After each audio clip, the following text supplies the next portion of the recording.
A Chicago area high school says it's not okay to hand out their yearbook. Turns out there is a crisis on the southern border, but we're going to begin today with a huge announcement in the race for the White House in 2020. This is the Enough Already podcast. My name is Fingers Malloy. Tracy L. Connors joins me. Hello, Tracy.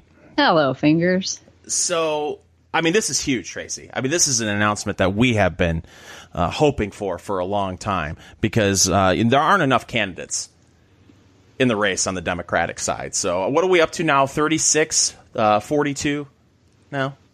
What's somewhere in between there. I think it's actually 23. 23. Okay. Just the facts, I guess. So the big news this week was New York City Mayor Bill DeBlasio has entered the race, Tracy. He is running against Con Don, as he likes to refer to the president, Donald Trump. So, do you want to start? The campaign ad is fascinating to me because it does hit all the notes for his campaign, but it's 3 minutes long. I mean, I get bored after about 30 seconds, Tracy.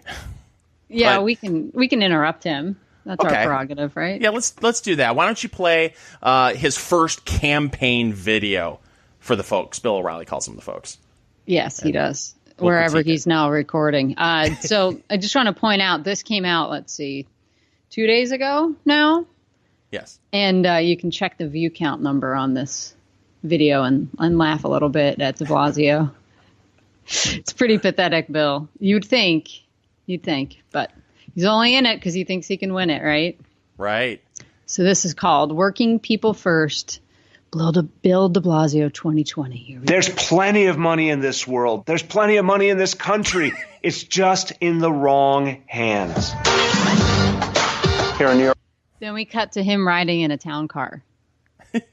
Yeah, for those of you listening, for those of you who are watching, Tracy is sharing it so you can see it on our Facebook, or excuse me, our YouTube channel or BitChute. But yeah, for those listening, okay, go ahead. This is crazy. What does that mean? Money in the wrong hands? The money should be in Bill de Blasio's hands? No, he has money. Clearly, he's getting chauffeured around, as we're going to see. In New York City, a place that is legendarily tough and big and complicated. Good thing about New Yorkers is they look the same whether they're really pissed off at you or they like you. I think that's something that's unique to de Blasio. I mean, that's not a compliment, right? Like, New Yorkers walk around, they look the same whether they like you or they're mad at you. I think that's just unique to you, Bill, because everybody hates you. We built an agenda that puts working families first. We had to fight all over the city, all over the state, to make sure that people got a decent wage. Why do they have to fight all over the state, Fingers? Beats me. He's just the mayor of the city, right? Yeah, but I hate that this is a popular thing to say. We need to put working people first. I don't know what that means. To me, and I think you're of the same mindset, I just want the government out of my way. Yes. To me, that's putting working people first by getting the hell out of my way. But they have all these programs that they want to implement. And while they're doing it, they end up getting in our way. But I guess that's putting the folks like us, the working folks, the working people, it puts them first. I don't think he would describe us as working people. Oh. We're not the working people he's talking about. Oh, we're not those working people, whatever that means. Right. It's fascinating. We are raising the wage to $15 an hour. Waitresses and dishwashers and store clerks and people who work in small manufacturing firms, the backbone of New York City. You will have the legal guarantee. There are small manufacturing firms that are the backbone of New York City. I had no idea. Can you think of any manufacturing that goes on in New York City? Meth? Well, those meth dealers deserve a $15 minimum wage and free health care. I know who won't be there. Amazon. Right. But that wouldn't even be technically manufacturing. Right. But still. There's that one factory looking thing. I bet you that's trash. I would imagine that's either a trash place or potentially like water treatment. I'm sure they have manufacturing somewhere in the city, but I mean, if you're a new manufacturer, say would you ever choose New York City as a place to say, I really want to build a factory somewhere in the United States. Oh, New York City is the place to be. Right. No. Well, just the real estate prices alone push you out of that market. It doesn't make any sense. Oh, God. Here we go. More for the working people. For the first time of paid sick leave. This has never existed anywhere else in this country. Fully comprehensive, guaranteed health care. My wife. Why aren't people flocking to New York City? It's a good question. This sounds like everything Bernie Sanders wants, Bill de Blasio has given that city. Well, and what's amazing about it is he's hit all the right notes for a far left progressive. It's the free child care, the free health care, the $15 minimum wage, and yet his popularity in New York, you think he'd be 80% approval rating in New York City. But somehow that's not the case. I wonder why. I don't know. How much more of this do you want to endure? I'll play a little bit more. I like the music. Okay. Oh, and we get to meet his wife now. Oh, cool. My wife, Charlene, and I believe healthcare is a human right.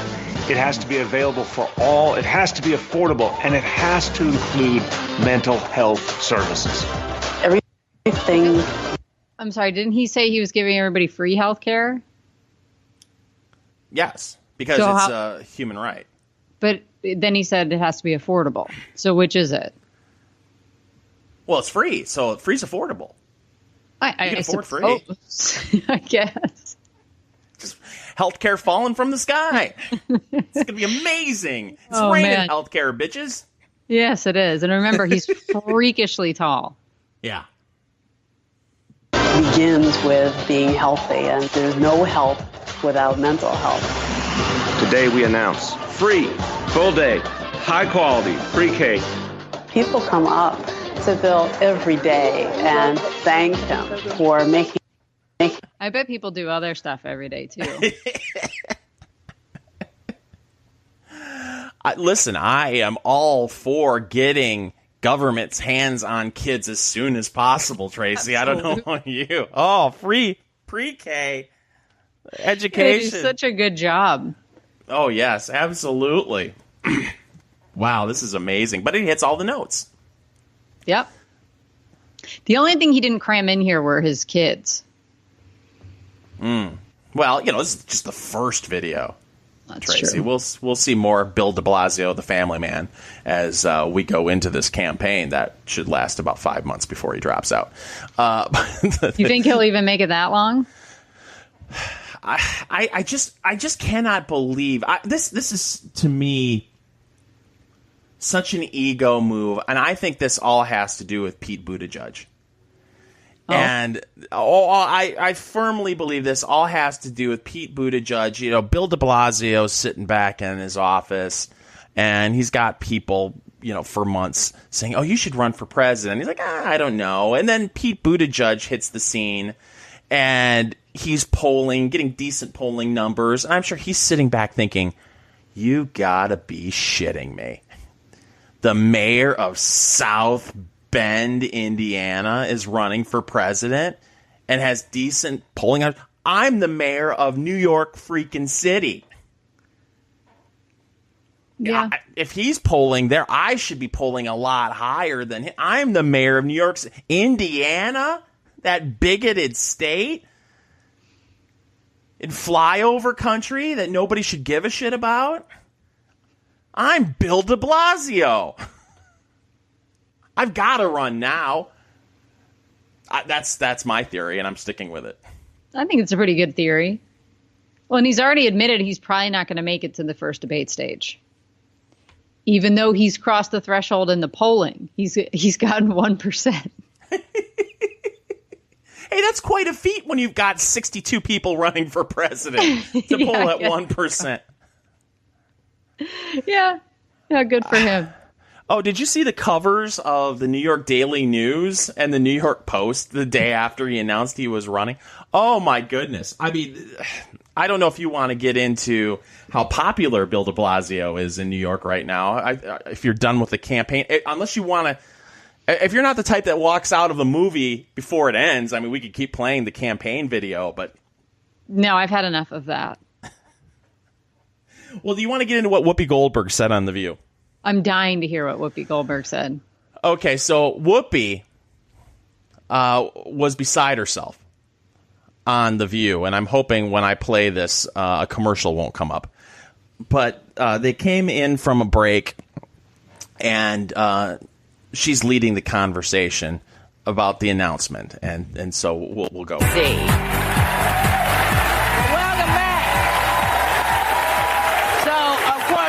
We did touch on it ago, and this morning it became official. New York City Mayor. I know. Bill de Blasio is running. Listen to the laughing in the background. I mean, I'm sure some of this is, these are tourists that are like, oh, we're in New York. Let's let's get tickets for The View. But I'm sure a lot of these are New Yorkers. Maybe. Maybe. But she can't control her laughter, and then the crowd is simple. Maybe they're just laughing at her reaction. But maybe they're also laughing at how absurd the idea is that Bill de Blasio is running for president of the United States. New York City Mayor. I know. Bill de Blasio is running for president. His campaign video says God. Let me.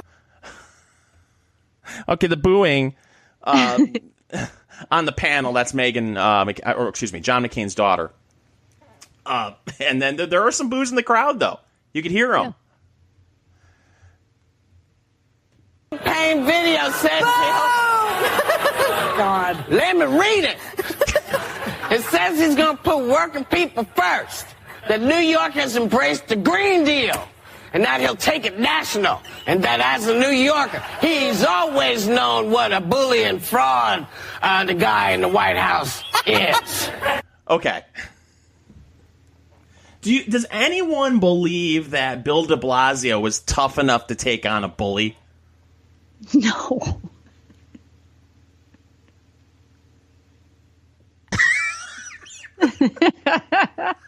Okay, Bill. All right, we'll continue with Whoopi. Is this a good career move for him? Right now? No! What are you doing? Not a good career move, man! Here's the thing that you didn't mention. Homelessness is near record highs. Congestion pricing will take the minimum wage money that we just gave to people. It'll take it away from them because they have to pay the congestion pricing. Okay, now you brought this up. And by the way, I like her statement, the $15 minimum wage that we gave to people. It's coming out of Whoopi's pocket. Maybe she raised her assistant's wages to $15 an hour. You don't know. That's true. But this congestive pricing, I had no idea what she was talking about. But you brought this up on a previous episode. What is congestive pricing?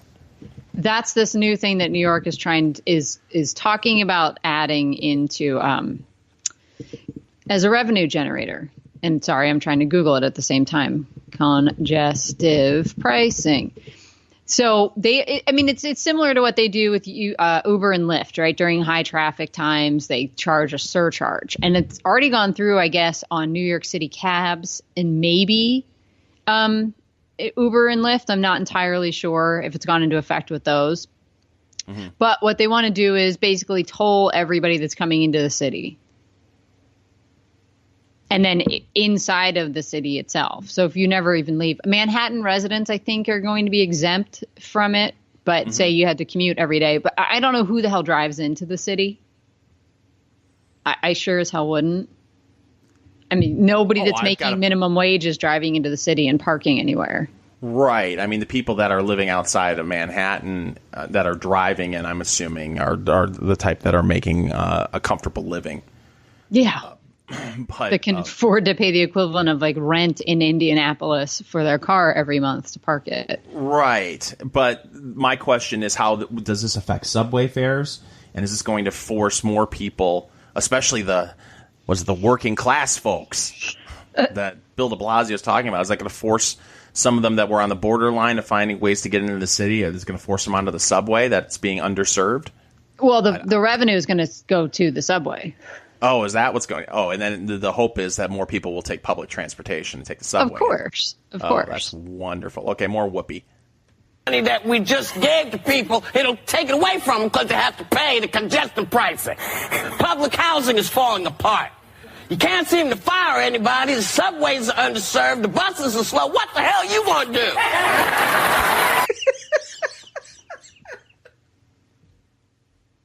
What the hell are you going to do? Wow. Is she new to the idea that government can't seem to fire anybody? Whoopi, are you new here? This is a new revelation. Government can't fire anybody. Nope. Well, that's Whoopi Goldberg, Tracy. So that just shows between her comments about Bill de Blasio and the reaction from the studio audience. And if you talk to people in New York, Bill de Blasio is not a popular cat. No. And he's thinking, I'm going to take this kind of popularity and my programs, and I'm going to take it to a national level. Of course. Why not? And he said he would only do it if he thought he could win. Well, there you go. That's Bill de Blasio, and it's going to be, again, we've been saying this for weeks. It is going to be so much fun to watch the bitching and moaning going on during the Democratic primaries and even before that, because we're going to probably start debates here in 3 days. I'm being sarcastic. I think the first debates are back-to-back nights, June 26th and 27th. Oh, good Lord.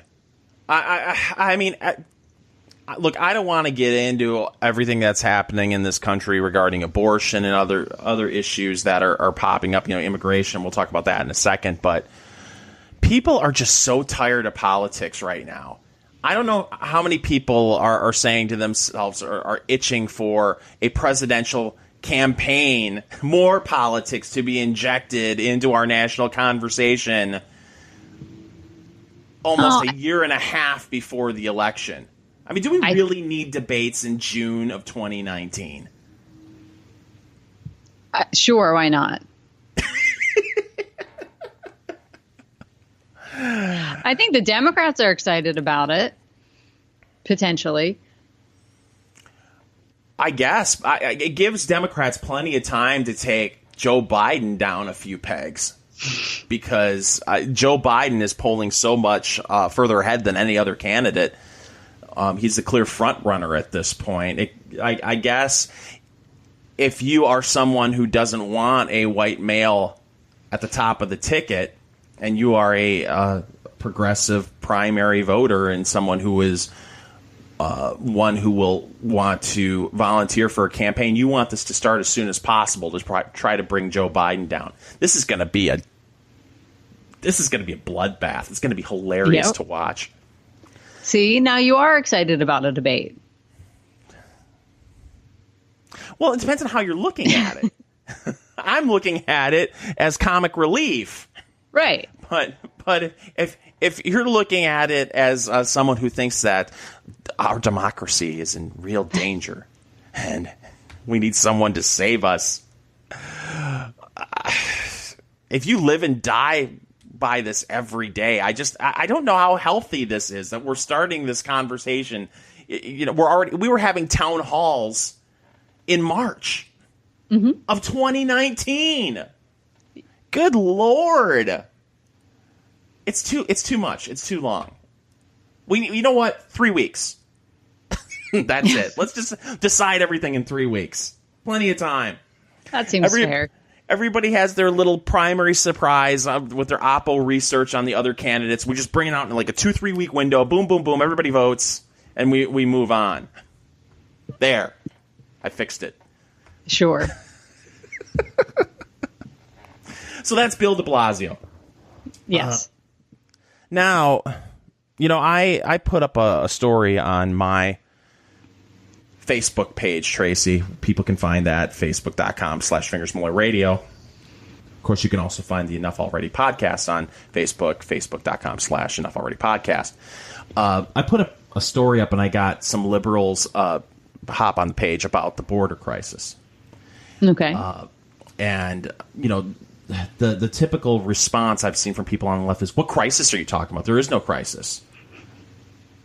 Is it the crisis? One comment was, is the crisis the fact that the bigots who want the wall are upset, or is it a crisis about the people coming over the border of a country that clearly hates them? So you're not even supposed to, up until recently, even call it a crisis at the border, which I find fascinating because even forget the whole controversy about the wall. There are numbers out there, Tracy, and it's really hard to pinpoint a percentage that may be accurate, but you see reports that women and children who are coming over the border, the amount of sexual assault that goes on, it ranges. I've seen 1 in 3 to, I believe, an Amnesty International report came out. I believe they claim 60% of women that were coming over the border are being sexually assaulted. That seems like a crisis to me, Tracy. I don't know, but we can't even label it a crisis. And so Democrats for a long time have said there is no crisis at the border, or if they acknowledge it's a crisis, they say it's a Trump-created crisis. Yes. Well, now Nancy Pelosi came out this week and said there is a crisis at the border. Well, not only that, and this is from our friend Carrie Pickett's site, carriepickett.com. She's taking it one step further. Yeah. Yeah. So not only is she admitting that there is a crisis, but now she's lying about saying that there wasn't a crisis. So Carrie's headline is, Pelosi, we never said there wasn't a crisis at the border. So I guess there was a little presser. I guess she can open her yap whenever she wants. They do those kind of, I don't know, it seems daily. There's that little podium there with the flags and crap in the house. So right. They just run out to there and say stuff. So this is the quote, and I'm not misquoting her because there's video of this too, so you can go and watch it yourself. I'm not going to subject everybody to looking at Nancy Pelosi. But so Carrie starts out, from Washington, House Speaker Nancy Pelosi told reporters Thursday, Democrats never declared that there was not a crisis on the border, responding to a question by Sirius XM Patriot 125, which Carrie was asking, about her caucus's past declarations that the Trump administration was creating a, quote, manufactured crisis. So here's Nancy. We've never not said that there was a crisis. There is a humanitarian crisis at the border, and some of it provoked by the actions taken by the administration. And I'll just quote our friends from the evangelical community. When they came in and testified, I don't know why she's got to go there. We got to quote the evangelicals. When they came in and testified in the last Congress in one of our rump hearings, which is not a typo either. Apparently they have something called rump hearings. Have you heard about this? Yeah, it's about your ass. Oh. Yeah, so okay. It's about asses. Rump. So where they all get colonoscopies? Yes. And so in one of our rump hearings, because the Republicans wouldn't have the hearing. So I guess that's a fake hearing, like not a sanctioned one. It's called a rump hearing. Rump hearing. Yeah. So then Pelosi later describing the U.S. refugee resettlement program as the crown jewel of American humanitarianism. But yes, so we've never not said that there was a crisis. Have you never not been to a rump hearing? I've never not been to one. Okay. I mean, it's amazing what Democrats get away with. I know. Because everyone has a Google machine. It takes 2 seconds of research to be able to call her out if you don't have a great memory. Yeah.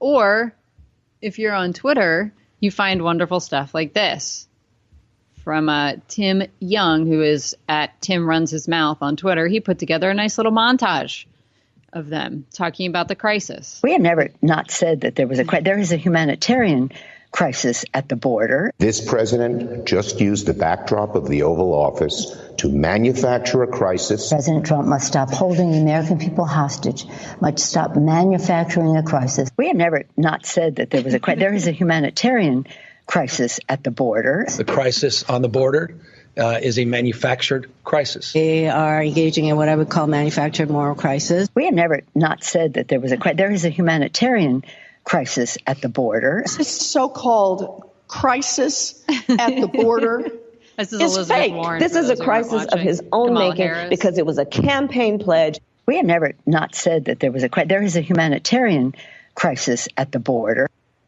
We have never not said that there was a. All right. Yeah. My favorite was the speech with her and Chuck Schumer standing right next to each other. Looked like two old people at a deli who didn't get their bowl of soup with their sandwich, and they're pissed off. Stone-faced. They look like they came for their meds. It's that time at the home.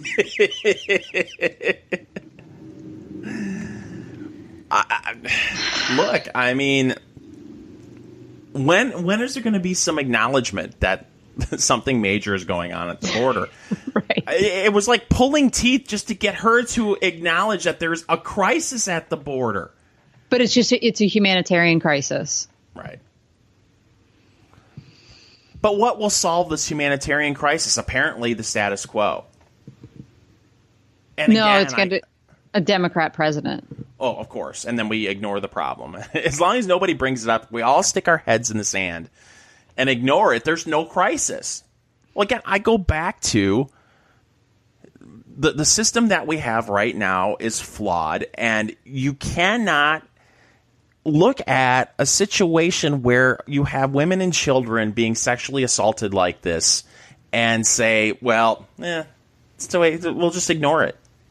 It's not a crisis. It's fascinating. It's a manufactured crisis that we never not said was a manufactured crisis. But they get away with it. Where's the media? Oh, you got to have some guy on Twitter, and Tim's a good guy. Don't get me wrong. I know Tim, but for crying out loud, there should be someone right there with their little fact check. Yeah, you would think. No, nothing, because it goes against the narrative. Well, and here's something else that goes against the narrative on immigration in particular. And my apologies, fingers. I'm going to blindside you with this one. It wasn't part of what I shared in our little prep doc, but there's a study that the DOJ put out about federal criminals, right? Who's committing these crimes? Guess who's committing the crimes, fingers? Well, I know what the answer is going to be. If you're going to say illegal aliens, 43% of offenders last year were non-citizens. Well, that doesn't matter because 43% were non-citizens. We still had crime, Tracy. Right. Committed by citizens. So sure. It's just racist on your part to think that, and it doesn't even have, these could be white immigrants too, by the way, committing these crimes. They could be. They actually have a racial breakdown in here. If you're interested in looking at it, I'll put a link to the study up on the enoughlalready.us. But just so you know, of the manslaughter, let's see, 50% were by illegal aliens, and then another. This is just broken down non-citizen status of federal offenders by crime type. Mm-hmm. So it was 50-50 for legal residents and illegals on the murder. That's Trump's DOJ coming up with those numbers, Tracy. Of course it is. Of course it is. No, I mean, it's not surprising that it's like drug crimes, drug trafficking, drug possession, criminalized vice. I don't know what that means. And I also don't know what administration of justice charges are. Yeah, I don't know either. Yeah. Well, and I'm blanking on the congressman from Houston. the Navy SEAL that just got elected. It's his Dan first Crenshaw. term. Dan Crenshaw was on, I believe, The View, and they were having this discussion about immigration, and he was bringing up Department of Homeland Security numbers, and one of the hosts on The View was like, oh, come on, Department of Homeland Security. He's like, what, you're saying they're lying? And it's Trump's Department of Homeland Security, so of course they're lying. Of course they're buying. We are in strange times, where you've got, and this is the root of the problem of this whole immigration debate. Well, A, it's an emotional debate, but B, you have a situation now where we have people in this country who seem to believe that we shouldn't even have a border at all. So how do you negotiate? How do you find common ground with someone who believes, well, we really shouldn't have a border at all, and you should be able to cross anytime you want to, and we should allow people to come in and be treated like citizens even though they aren't citizens? I don't know how you can find common ground with these people. I don't think you can. I think we're heading further and further down the road of secession and breaking up the states. I mean, with this issue, you've got those polar opposites. Like the Overton Window is like shut down all immigration, just have a complete moratorium, or let anybody in here that can get here. There's no compromise in that world. See, and I think that's a ridiculous position to have as well, to say we shouldn't have any immigration. I agree. I could see having a moratorium for a short period of time to figure out, okay, the people that are here who shouldn't be here, what are we going to do with them? The visa system is a mess. I could see saying, okay, but for a short window, we're stopping everything and we're going to figure out a way to fix this. But the problem is, even if you say that, what's a short period of time for the federal government? Right. I mean, and if you're waiting for the federal government to fix their immigration system, you're going to have a 10-year freeze on immigration. I mean, so I don't know. It's a touchy subject, and it's an emotional issue. But I think that people who are of the opinion that we should freeze all immigration right now, I don't think they're helping their cause, because it does come across as obviously anti-immigrant if you're saying I don't want anybody else coming into the country. We're full. Yeah, I agree. I just don't know how you fix it, because you can't, like you said, you can't compromise. It's the same thing with abortion. We've now gone to the extremes on that. Yeah, absolute extremes. These are issues that I firmly believe will never be solved, because so much of this too involves the grift. Oh, absolutely. And abortion and immigration are big money makers for the folks that need money to be reelected or elected to public office. And not only that, these think tanks. How many emails have you gotten from a MoveOn.org in the last couple of weeks regarding the immigration issue or abortion? I mean, I hate to turn this into Fingers Malloy's grift minute, but it amazes me when it's a school shooting, the bodies haven't even assumed room temperature yet, and the fundraising emails go out. It feels like the system is built in a way that there are these certain wedge issues that will always be wedge issues, and there's money in having wedge issues. So will they ever get solved? But to your point, how do you solve it? Where's the compromise? There is none, because each party... Well, first of all, the Republican Party doesn't have their hearts in this fight. No. If it weren't for Trump, trying to drag the Republican Party along, it's a tough talk on illegal immigration at election time, and then once the election is over, it's business as usual in Washington, D.C. So you have two parties that really don't want to have anything to do with this to begin with. They're fine with the status quo. But the bases of these parties are being fed their red meat or the red tofu, depending on who we're talking about, and the wedge, they're being divided further and further. And over the past 10, 15 years, it has gotten so extreme. I mean, it isn't that long ago where we had President Barack Obama get up in front of a microphone and say what every president has said in my lifetime. We are a nation of immigrants, but we are also a nation of laws. You try to say that today, and you're a racist. That's how crazy things have gotten. So, to answer your question, maybe there was a time where we could come together and try to move forward and try to solve some of these problems, but I think we're too divided. I don't see a solution other than splitting into two countries, Tracy. At least. Why not 50? Yeah, right? Yeah. Who would stop Alabama at this moment in time if they said bye? Yeah. There's a guy on Facebook that posted something. He said, well, you can't really blame Alabama for doing this because most of their citizens can't read. I looked at that. I was like, oh, God. And then I remembered that he lives in Virginia.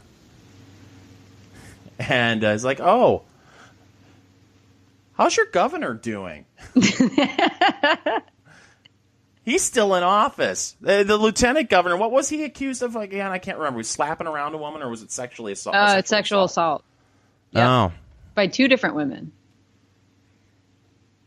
They're still sitting pretty. They're in office. No problem. No, but to your point, Virginia's kind of a mess.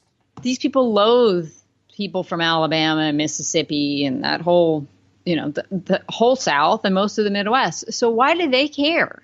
This is what I don't understand. How does it affect you?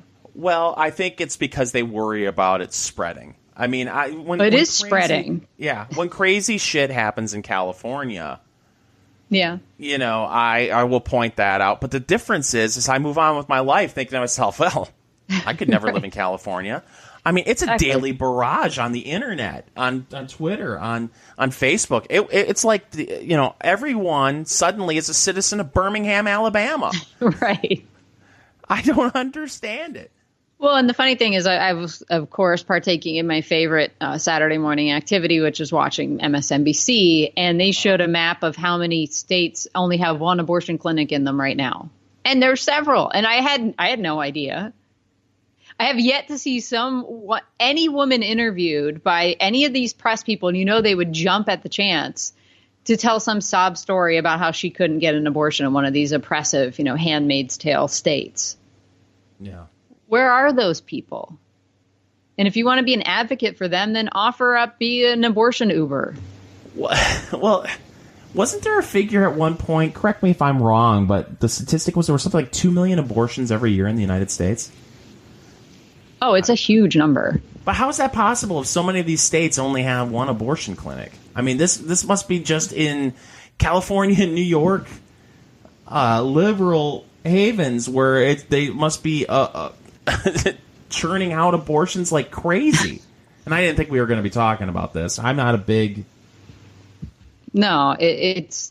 social issues guy. Let's see. The most recent year where they have stats, at least on Wikipedia, is 2015. There were 638,169 abortions.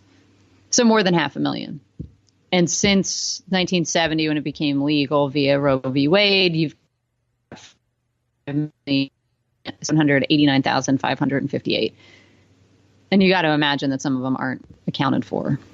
Right. But so many of these states only have one abortion clinic. I know. How is this happening? And it's weird. The numbers keep going up every year. Yeah. And the other thing, too, that... I mean, look, no, it does actually look like they dipped down, huh? Sorry. That's fine. No, I don't believe that all governing policies should be based on political polling, but the last poll I saw was 58%, I believe, of Alabama registered voters believed that abortion should be illegal. I mean, this reflects the values of the state of Alabama. Well, and it's funny that all these people that claim to care about democracy, we must protect democracy. Well, 58 is more than 50. Right. So that's how democracy works, kids. Sorry. And that's your abortion minute on the Already podcast. Well, I did have one little quip about this because, AOC couldn't help herself and stepped into it and made it seem, I guess if you don't read the comma in her little tweet, which separates this thing, but she people took it on the right as her saying, oh my God, this law makes it a felony now to have an abortion. And this is going to impact all these women. So it makes it a felony for the doctor who performs it, not the woman who's getting the abortion. And then she said, and it doesn't even add any stiffer penalties for rapists. And I thought, wait a minute, didn't I just see you in a video with Bernie Sanders, who the week before was saying that rapists should be given the right to vote in prison? Huh. Right. Weird. You didn't have to get him on that or discussing that is no, you're out helping him campaign and working on signature programs with him. She's such a phony. Wow. Yeah. And do you feel sorry for Bernie at all? I mean, because I'm wondering, now that Joe Biden's in the race, what kind of beach house he's going to get out of this election. You worried that he's not going to get as good of a beach house? Yeah. I mean, he's getting his thunder stolen from, another old white man who's more popular than he is. That doesn't seem fair or right. Just wait till the debates. Just wait. So there's that. These debates just be agreeing with Bernie, agreeing, right? I mean, that's how this is going to go. Well, do you think, or at this point, look, I think that everyone is going to have to make a decision at some point, and it's going to have to be soon, to attack Biden. And I think that what they're going to have to do, because you're appealing to primary voters, I think you're going to have to portray him as a thing of the past. The Democratic Party is like, okay, that's nice. We loved Barack Obama and all, but we need to move forward. And honestly, you're not progressive enough to represent the Democratic Party. And here's why I think you're really right wing, Joe Biden. And they're gonna try to drag him to the left and say you are not progressive enough to represent the 2020 Democratic Party. And so you're going to have 62 people on that stage just throwing tofu bombs at Joe Biden to try to bring him down. And so do you bother attacking Bernie Sanders? I don't know if you do or not. I mean, I think that you got to go, because Biden is so much further ahead in the polling than any of these guys. I think you don't waste your ammunition on Bernie. You only have 20 seconds to make a point and then attack someone. I think everybody attacks Joe Biden. You could be right. Maybe it goes down like that. And maybe some of them just decide not to attack anybody and try to make their own points and stand out as being different. I just don't see how much difference there is between any of these people's policy positions. So it's just going to come down to the personality fight. So how do you best showcase that? Well, I think what you do is you pick one of the positions that you have and be that person. So say if you're Bernie Sanders, I'm the climate guy.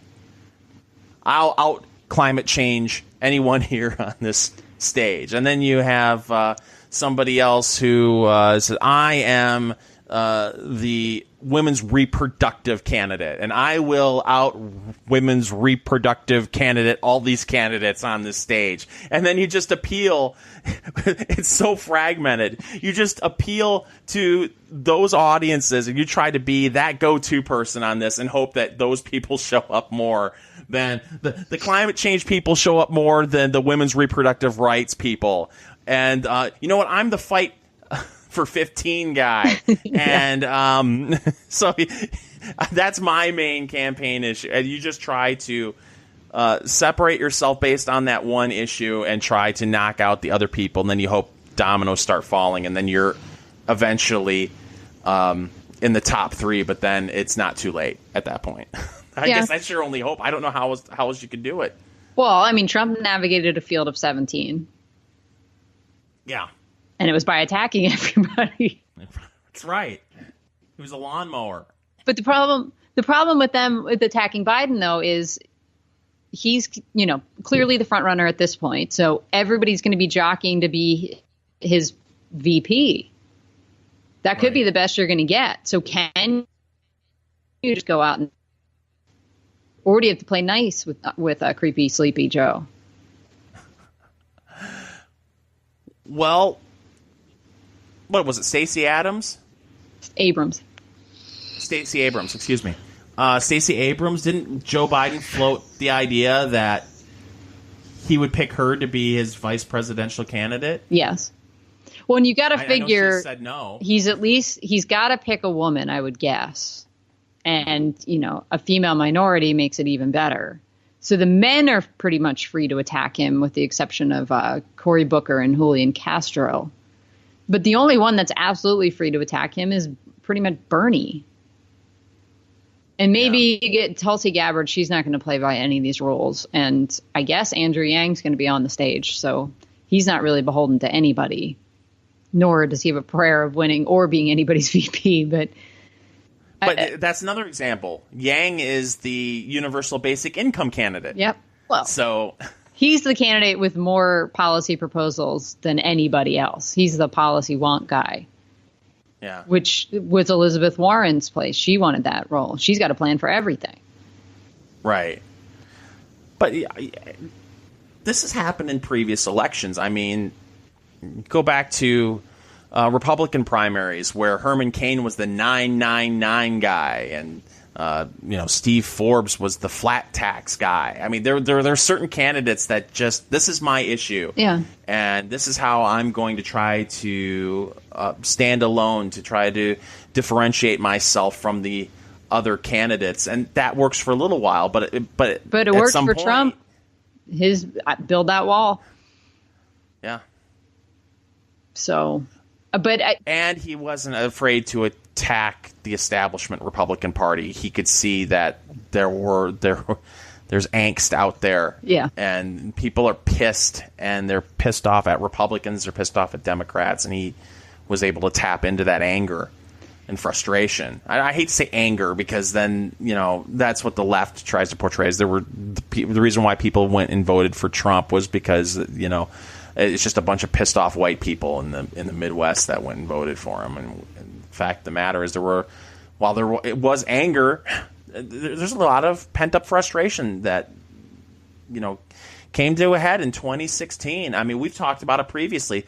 Weren't there letters about Obamacare that came out not too long before the election, about premium increases, and people are looking at this going, okay, do we want 4 more years of this? Right. Do we want an expansion of this? There are so many things that played into Trump's election that there's just no examination when it comes to why Trump won. It's just people just want to believe that on the left, they want to believe that Hillary got screwed, including Hillary. Yeah. That was stolen from her, and that the Russians were responsible. And if that's not the reason, that the other reason must be that over 60 million people in the United States are racist. It's plausible. Speaking of racism, Tracy. Yes. We have to talk about Chicago. Yep, back in the news for the same reason this week. So, what was it? A week or two ago, you had a Chicago Cubs fan at Wrigley Field during the broadcast do the upside down OK sign behind a black reporter who was covering the game. And for most people, that is the circle game. Right, Tracy? That's what they call it? Yes. The kids out there today. But thanks to 4chan, review this for people that may not be familiar with it. 4chan, there was a picture of Mel Gibson, correct? Yes. Showing a double OK sign. Yes. And correct me if I'm wrong. And so someone on 4chan said, "Hey, I got an idea. This could be fun.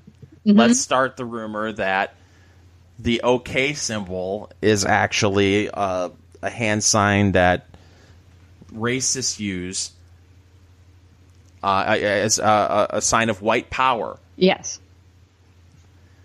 Because the three fingers up show a W, yeah, and then that makes a W, and then that makes a P. And so it went from 4chan out onto social media, and now you have a significant section of the population who believes that the OK sign, the OK hand gesture, is now a symbol for racists, as showing it represents white power. Yes. And you found a story after this. First of all, to go back to the Wrigley Field story, the Cubs fan who threw the white power symbol, apparently not an OK sign, but that hand gesture got him banned for life from Wrigley Field and Cubs games at home.